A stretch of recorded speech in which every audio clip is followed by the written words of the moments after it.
রাগের মাথায় আপনি সন্তানকে বললেন তুই মর, ফেরেশতারা বলল আমিন। তোর ভবিষ্যৎ অন্ধকার, ফেরেশতারা বলল আমিন।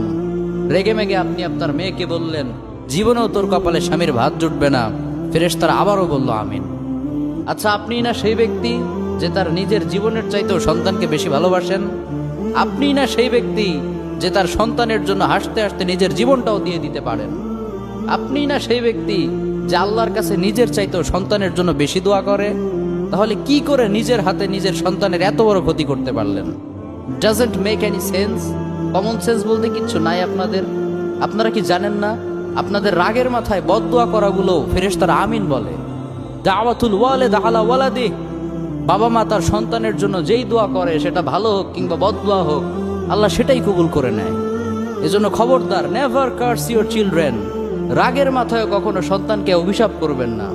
খুব বেশি রাগ উঠে গেলে তার জন্য উল্টা